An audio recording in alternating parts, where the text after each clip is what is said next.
Hello there, welcome back to my channel. Today I am going to do a book chat video. It's been a while since I did my last one, and I've always wanted to do book chat videos because I love reading books and there are a lot of great books to recommend to you guys.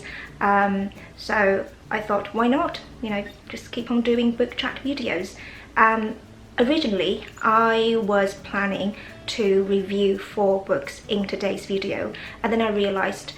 the video would be too long, so I have decided to break today's video down into different episodes. In each episode, I'll be reviewing just one book. I'll be summarizing the plot or the storyline in English, and then I'll switch to Chinese to share with you what I think about the book and if there are any things worth learning. Without further ado, let's dive into today's video. So the book I am reviewing today is called Shutter Island. I believe that some of you guys have seen the film, and I saw the film when it first came out and I loved it. It was a fantastic film. I read this novel recently and it was mind-blowing. It is even better than the film, so you must read it. Shutter Island is a suspense, thriller, psychological horror novel by Dennis Lehane, and the story happens in 1954. I have my notes here. In 1954, a US Marshal called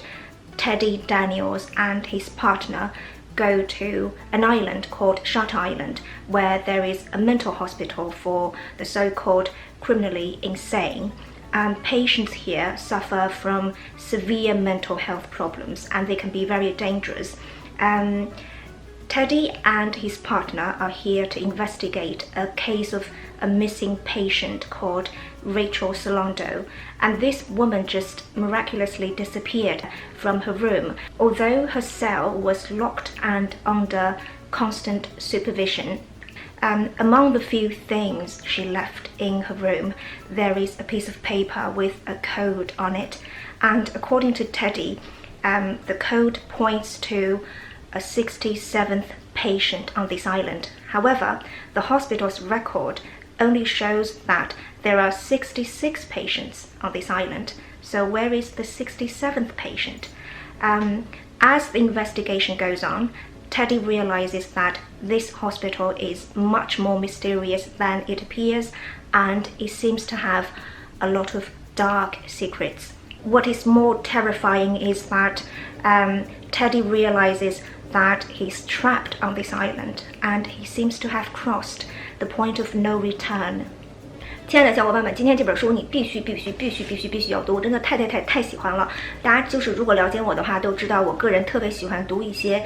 侦探小说、一些悬疑推理小说，甚至是一些恐怖小说，因为我觉得这样的小说能让我有兴趣、有激情，一直把这本书读下去，并且在这个读书过程当中可以去学一些特别有用的英语单词，甚至是一些句式，对我的写作有所帮助。我之所以强烈推荐这本书的原因，就是因为首先它的这个故事情节是特别紧凑的，就是你一旦翻开了第1页，你就想读到第2页到第3页第4页，一直读下去。Dennis Lehane 他的这种写作方式和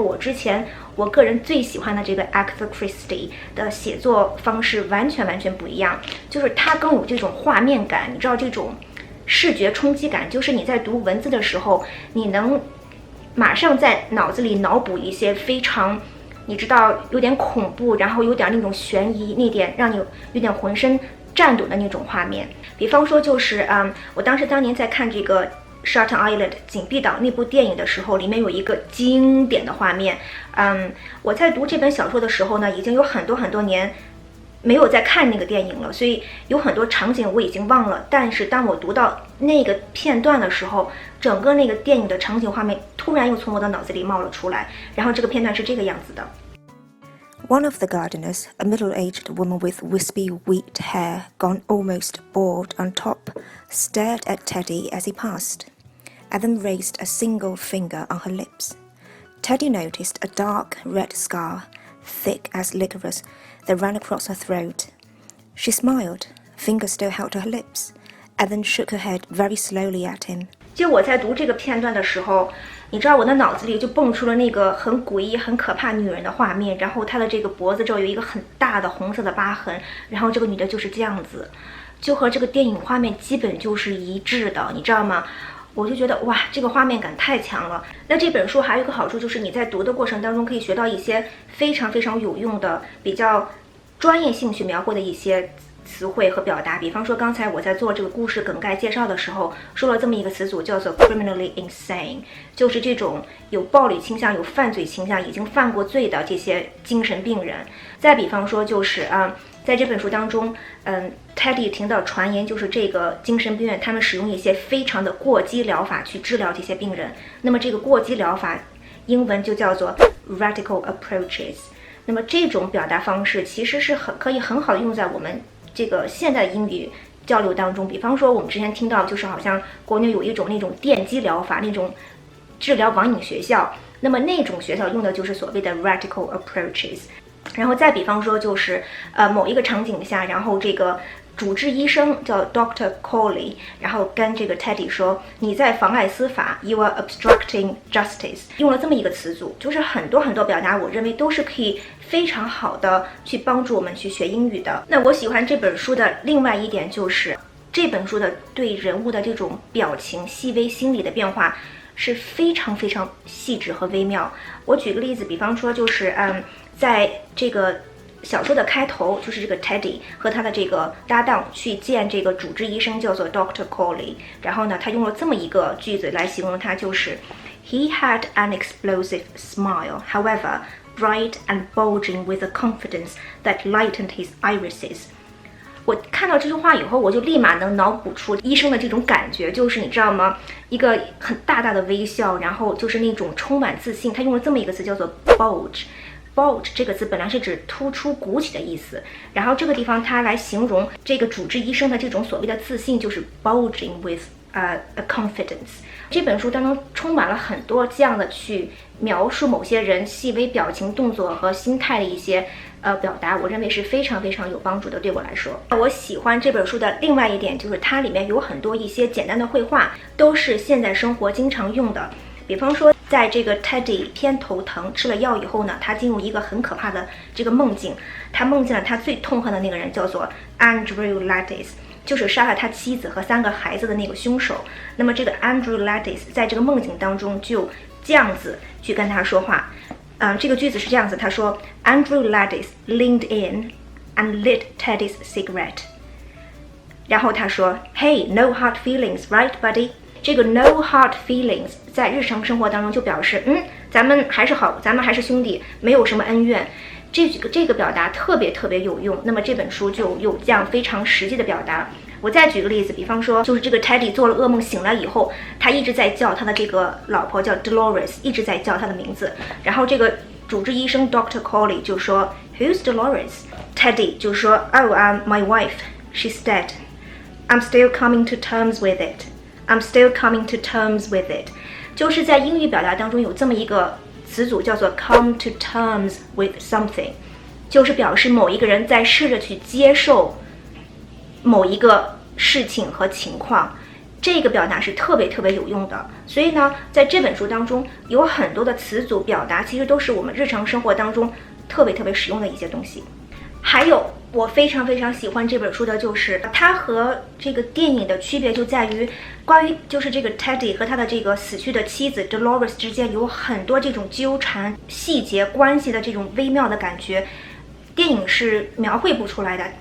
这些呢其实都是 Teddy 本身就是有这种心理障碍，并且有这个偏头痛给他造成了一些脑子上的幻觉的影响。那么在这些幻觉和梦境的场景描述当中，这个 Dolores 你知道这种形象是非常非常鲜活的。比方说就是在某一个梦境当中，然后呢 Teddy 就梦到 Dolores， 然后出现在他的面前，浑身湿透，他浑身就是往外滴水。 Dolores 就走进了 Teddy， 然后 Teddy 就从后面抱住了他，就是这么样一个场景，好像在这个电影当中也出现了。然后这个英文就是 Her belly springs a leak and the liquid flows through his hands。 我看到这句话我说哇，太有画面感了。梦境嘛，这里这个人肯定不是真实的，然后这个 Dolores 在浑身流水，然后呢 Teddy 从后面抱住了他，然后因为这样一抱嘛，所以他的 belly 他的肚子就 springs 就是喷出来了 springs a leak， 就是你抱一个人，这个人竟然像呲水枪一样能呲出水来。还有另外一句话就是 his tears spill down her body and mix with her pouring belly。 哇，这句话简直是太可怕太震撼了，就是Teddy 从后面抱住了他的妻子，然后呢，他妻子在漏水，然后这个时候 Teddy 在哭的过程当中，他的这个眼泪就和他妻子的这个一直漏的这个水融合在一起，非常的超现实，非常的梦境感，也非常的诡异。看到这里，有很多小伙伴就会问说，凡凡我怕我看不懂怎么办？雅思阅读7分以上的朋友，就是你可能看起来没太有障碍，但是请雅思不到7分的朋友不要这个气馁，好吧？我认为就是在学英语的时候有一个好处，我们可以通过双语来学习英语，也就是说，如果你条件允许的话，你可以买这本书的汉语版，先把汉语版读完了之后，这个时候呢再读英语版。当你读完汉语版之后，你就有了所谓的 background knowledge， 一个背景知识在里面，情节包括一些具体的细节、单词等等，其实你都有印象了。那么这个时候再读英文版，能非常好的帮助你，第一理解句子，第二记住一些词汇，并且能更好的让你去想象出这个场景来。那么对于就是我认为雅思7分以上读起这本书来基本上没障碍的朋友来说，我还有一个更好的建议，就是你在读完这本书以后，试着在网上看看有没有这本书的这个 audio book， 就是这个语音书，一边听这个 audio book， 然后一边这样去读这本书，能非常好的帮助你加深记忆，帮助你去学习某一些语言片段。这个就是我个人平常学习英语的一个特别好的方式。好了，亲爱的小伙伴们，这个就是今天的书评分享，希望大家喜欢的话，请一定不要忘了。那么今天这个视频就做到这里，我们下期见吧 ，See ya。